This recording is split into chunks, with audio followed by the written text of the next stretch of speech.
24 ঘন্টার মধ্যেই বক্তব্য বদল। তিনি মন্ত্রী কেন, বুথ সভাপতিও হতে চান না। গতকালই যদিও জনসভা থেকে মন্ত্রী হওয়ার ইচ্ছে প্রকাশ করেন দিলীপ ঘোষ। পরিবর্তন তো এমনিতেই হবে, কিন্তু আমরা একটু তাড়াতাড়ি চাইছি। আপনারা অনেকে বলতে পারেন, হ্যাঁ আপনাদের বোধহয় আর বাইরে থাকতে ভালো লাগছে না, মন্ত্রী হতে চাইছেন। নিশ্চয়ই মন্ত্রী হব, মন্ত্রী তো হতেই হবে, নাহলে আপনাদেরকে সুবিধা দেবো কি করে? গরিব মানুষের জীবনের পরিবর্তন কি করে করবো? অনেকে বুঝতে পারেনি দিলীপ ঘোষ কি চায়, এখন দিলীপ ঘোষকে বুঝতে সময় লাগবে। আমি বলেছি আমরা পরিবর্তন করছি, আমরা এখানে সরকার গঠন করব, মন্ত্রী মুখ্যমন্ত্রীও হবে এবং মানুষের জীবনের পরিবর্তন করব। দিলীপ ঘোষ মন্ত্রী হতে কেন, বুথ সভাপতি হতেও আসেনি, পরিবর্তন করতে এসছে। ভোটের আগে নতুন রাজ্য কমিটি রাজ্য বিজেপির, আর তাতে পুরনো মুখকেই গুরুত্ব।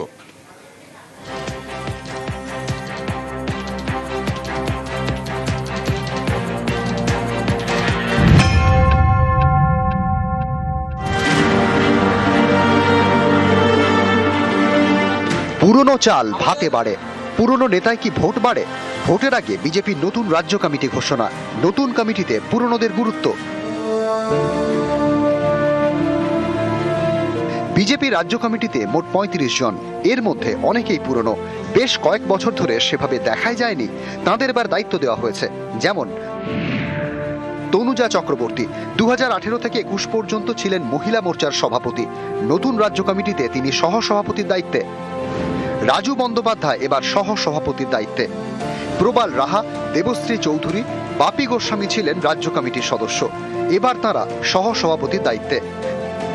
মহিলা মোর্চার সদস্য ছিলেন শশী অগ্নিহোত্রী, তাঁকে করা হলো সাধারণ সম্পাদক। সাধারণ সম্পাদক পদে বহাল লকেট চট্টোপাধ্যায়, জ্যোতির্ময় সিং মাহাতো। শুধু রাজ্য কমিটি নয়, দলীয় মুখপাত্র পদেও পুরনো মুখ। রাজ্য বিজেপির প্রধান মুখপাত্র করা হয়েছে দেবজিৎ সরকারকে। রাজ্য সভাপতি হওয়ার আগে এই পদে ছিলেন শ্রমিক ভট্টাচার্য। গত জুলাই মাসে রাজ্য বিজেপির সভাপতি হন শ্রমিক ভট্টাচার্য। প্রায় 40 বছর ধরে যিনি বিজেপির সদস্য, রাজ্য সভাপতি হয়ে আদি নব্যদের একসঙ্গে নিয়ে চলার উপর জোর দেন শ্রমিক। যারা পুরনো তারা মনে রাখবেন, নতুন মানুষ পার্টিতে না এলে পার্টি বাড়বে না। কোনো নতুন নেই, কোনো পুরনো নেই, যার হাতে বিজেপির পতাকা সেই বিজেপি। কয়েকদিন আগে রাজ্যে আসেন অমিত শাহ, তিনি ফিরিয়ে এনেছেন দিলীপ ঘোষকে, যা থেকে বার্তা স্পষ্ট, এবার পুরনোদেরও যথেষ্ট গুরুত্ব দেওয়া হচ্ছে। এবার বিজেপি রাজ্য কমিটিতেও পুরনোদের গুরুত্ব। সুস্মিতা মণ্ডল, নিউজ 18 বাংলা।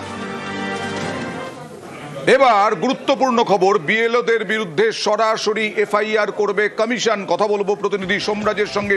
সোমরাজ, বিএলওরা এর আগে কাজের চাপ, হেনস্থা, হয়রানি, এই ধরনের বিভিন্ন অভিযোগ জমা পড়েছে, বিভিন্ন অভিযোগ বিএলওরা করেছে। এর আগে কি হতো, এখন কি হবে?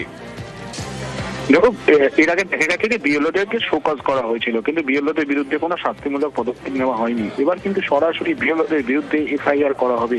কমিশনের তরফে তেমনটাই মনোভাব স্পষ্ট করে দেওয়া হয়েছে। তার কারণ দেখা যাচ্ছে একাধিক ক্ষেত্রে বিএলওদের বিরুদ্ধে অভিযোগ উঠে আসছে, বিএলওদের ভুলের কথাও উঠে আসছে। কোথাও কোথাও বিএলওদের ভুলের জন্য শুনানিতে হয়রানি হতে হচ্ছে সাধারণ ভোটারদের, আবার কোথাও কোথাও দেখা যাচ্ছে যে বিএলওদের তরফে ইচ্ছাকৃতভাবে ভুল হচ্ছে। কোথাও কোথাও দেখা যাচ্ছে বিএলওরা জানাচ্ছেন না, তার জন্য 85 বছর বা তার বেশি বয়স্ক ভোটারদের শুনানি কেন্দ্র পর্যন্ত আসতে হচ্ছে। ফলত এই গাফিলতিগুলি আর কোনোভাবেই রেয়াত করা হবে না কমিশনের তরফে, এবং সেই জন্য কমিশনের তরফে স্পষ্ট মনোভাব নেওয়া হয়েছে যে এবার বিএলওদের বিরুদ্ধে সরাসরি এফআইআর করবে কমিশন, এবং কমিশনের হাতে সেই আইনি এখতিয়ার রয়েছে এফআইআর করার। এবং সেই বিষয়টি মনে করিয়ে দিয়ে জেলাগুলিকে স্পষ্ট নির্দেশ দিয়েছে রাজ্যের মুখ্য নির্বাচনী আধিকারিকের দপ্তর। বেশ। আর এই মুহূর্তে আপনাদের নিয়ে যাব আনন্দপুর নোনাডাঙ্গায়। ভয়াবহ আগুন, বেশ কয়েকটি বাড়ি পুড়ে গেছে, ঝুপড়িতে আগুন। নোনাডাঙ্গায় এখনো পর্যন্ত 7টি ইঞ্জিন কাজ করছে, দাউ দাউ করে জ্বলছে আগুন, কারণ শীতের উত্তরে হাওয়া আজকেও রয়েছে। সেই হাওয়ায় আরো দ্রুত ছড়িয়ে পড়ছে আগুন, এবং একের পর এক সিলিন্ডার লিক করে বাস্ট করছে, এরকমটাই জানা যাচ্ছে কথোপকথনে। স্থানীয়রা বলছেন নোনাডাঙ্গায় ভয়াবহ আগুন, ঝুপড়িতে আগুন, এবং বেশ কয়েকটি ঝুপড়ি পুড়ে গেছে। দেখছেন এই মুহূর্তে ভয়াবহ আগুন। কথা বলবো প্রতিনিধি অমিতের সঙ্গে। অমিত, কি অবস্থা? তবে এই মুহূর্তে স্থানীয় যারা বাসিন্দা রয়েছেন, যারা ভাই ভাই কলোনি বাসিন্দা, এই ভাই ভাই কলোনিতে আগুন লেগেছে, আগুন লাগে প্রায় ভাই ভাই কলোনিতে আগুন লেগেছে, সন্ধ্যে 6:30 নাগাদ আগুন লাগে।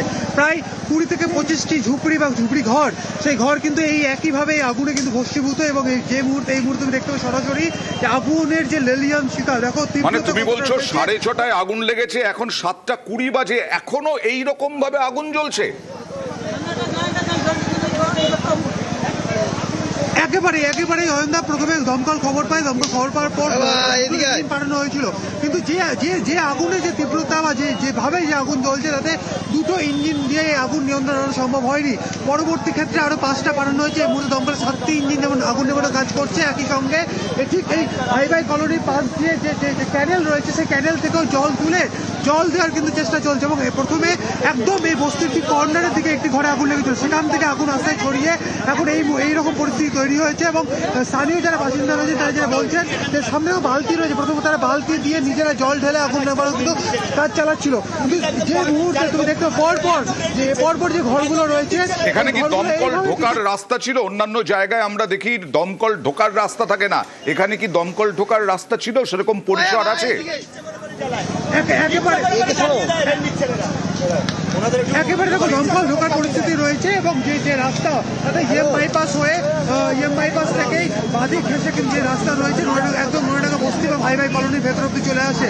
একদম যে জায়গায় আগুন এই মুহূর্তে জ্বলছে, ঠিক সেই কাজে ইতিমধ্যে দমকল পৌঁছে গিয়েছে এবং দমকল চারপাশ থেকে কিন্তু আগুন নেভানোর কাজ চলছে। এবং এই মুহূর্তে যে ছবি আমরা তুলে ধরছি ক্যামেরা পার্সন কাঞ্চন, যে জায়গাটা আমরা দাঁড়িয়ে রয়েছি, এই ঘরটি যে দেখা যাচ্ছে, এই ঘরটি আস্তে আস্তে কিন্তু পুরোপুরি ভস্মীভূত হয়ে গেল। আমি আসবো অমিত, নিউজ 18 বাংলায় যারা এই মুহূর্তে চোখ রেখেছেন তাদের জন্য জানাই, কলকাতার বাইপাসে আনন্দপুর, দক্ষিণ কলকাতার আনন্দপুরে নোনাডাঙ্গায় এখনো পর্যন্ত এইভাবেই জ্বলছে ঘরবাড়ি, এবং 15 থেকে 20টি ঝুপড়ি পুড়ে ছাই হয়ে গেছে বলা হচ্ছে।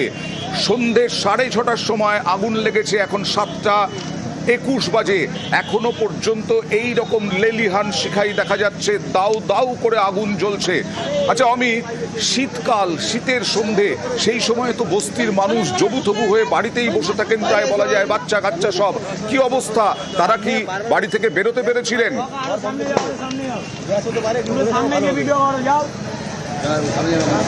দেখো যারা স্থানীয় বাসিন্দা যারা রয়েছেন, তারা কিন্তু অনেকে বেরিয়ে আসছে এবং তাদের যারা বক্তব্য যে দমকল প্রথমে যদি আরো ইঞ্জিন পাঠাতো, তাহলে পুরো বস্তিটা কিন্তু এইভাবে কিন্তু ভস্মীভূত হতো না।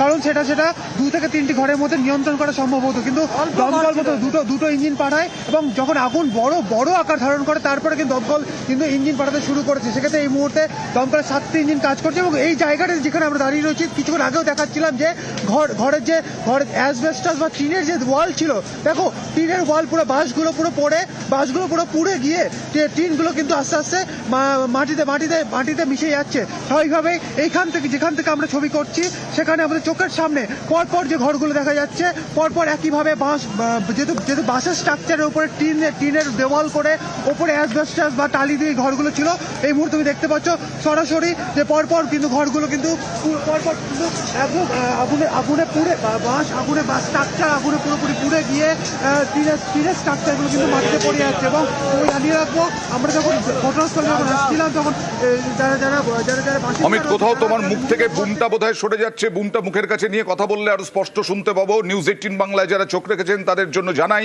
আনন্দপুর বাইপাসের ধারে আনন্দপুর নোনাডাঙ্গায় একাধিক ঝুপড়িতে আগুন। এখনো পর্যন্ত আমাদের রিপোর্টার যা বলছেন, প্রায় 20 থেকে 25টা ঝুপড়ি আগুনে পুড়ে ভস্মীভূত হয়ে গেছে। এবং এখনো 7:30 থেকে 7:22, 6:30 থেকে প্রায় 7:30 হতে চললো, 1 ঘন্টা ধরে এইভাবে লেলিহান শিখা জ্বলছে। কথা বলবো অমিতের সঙ্গে। অমিত, কি পরিস্থিতি, কি বলছেন সাধারণ মানুষ, এবং তারা কি কোনো সোর্স বলতে পারছেন, মানে আগুন কোথা থেকে লাগলো, কিভাবে লাগলো? দেখো এখনো পর্যন্ত স্পষ্ট হয়নি আগুন কোথাতে লেগেছে, তবে বস্তির একটা অংশ থেকে সেই আগুন লাগে এবং মূলত যেটা মনে করছেন তারা অনেকটি ঘর থেকে আগুন বুঝতে পারে। এবং সেখান থেকে আস্তে আস্তে এই আগুন কিন্তু প্রায় 20-25টি ঘর পুরো আগুনের লেঞ্জান্সিকার কবলে পড়ছে, পুরোপুরি ভস্মীভূত হয়ে গিয়েছে। বাসের স্ট্রাকচার যে সমস্ত ঘর তৈরি করা হয়েছিল সেখানে টিনের দেওয়াল ছিল এবং ওপরে অ্যাসবেস্টস বা কেউ কেউ টালি ব্যবহার করছিল। তুমি দেখতে পাচ্ছ এই মুহূর্তে সমস্তটা কিন্তু ভেতরে যে আসবাবপত্র যে ছিল, যেহেতু এটি কলোনি, সেখানে প্রচুর মানুষ সেখানে একসঙ্গে সাথে পরপর ঘর করে সেখানে কিন্তু প্রত্যেকটা ঘর কিন্তু এই মুহূর্তে পুরোপুরি ভস্মীভূত এখনো পর্যন্ত। এবং স্থানীয় সূত্রে যেটা বলছে বা স্থানীয় প্রথমে যদি দমকলের আরো ইঞ্জিন আসতো তাহলে এতটা বড় ক্ষতি হতো না তাদের, কারণ এই মুহূর্তে দমকলের 7টি ইঞ্জিন এলেও প্রথমে 2টো ইঞ্জিন পাঠানো হয়েছিল দমকলের তরফে এবং এই মুহূর্তে প্রায় 20-25টি ঘর কিন্তু এইভাবে কিন্তু পরপর ভস্মীভূত হয়ে গিয়েছে।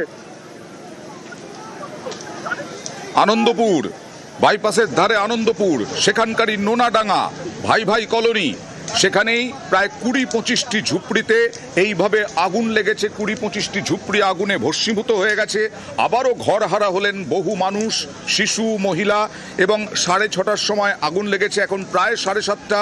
এখনও 1 ঘন্টা ধরে এই আগুন জ্বলছে এবং ব্লাস্টের শব্দ শোনা যাচ্ছে, কারণ সিলিন্ডার লিক হচ্ছে, এরকমটাই স্থানীয়রা বলছেন। প্রাথমিকভাবে স্থানীয়রা জল দিয়ে আগুন নেভানোর চেষ্টা করেন, তারপরে দমকল আসে। দমকল এখনো পর্যন্ত 7টি ইঞ্জিন দিয়ে এই আগুন নেভানোর চেষ্টা করছেন। শীতের সন্ধে, সেই শীতের সন্ধেতে একেবারে জবুথবু বস্তি এলাকার মানুষ, ঝুপড়ি এলাকার মানুষ, সেই ঝুপড়ি এলাকার মানুষ আবারও ঘরহারা হলেন। এই শীতের সন্ধে, শীতের রাত কোথায় কাটাবেন? আবার ত্রাণ শিবিরে কাটাতে হবে তাদের। অর্থাৎ বিভিন্ন জায়গায় আগুন যেমনভাবে লাগে ঠিক তেমনভাবেই নোনাডাঙ্গাতেও আগুন লেগেছে এবং কিসের জন্য আগুন লেগেছে, কি কারণে আগুন, তা এখনো পর্যন্ত স্পষ্ট নয়। আরও একবার অমিত, তোমার কাছ থেকে সবটা জানতে চাইবো যে এখন কি পরিস্থিতি।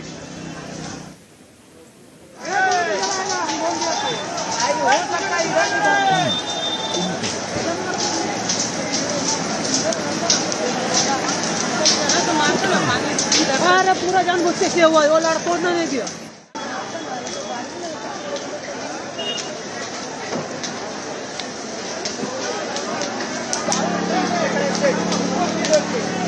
Thank you.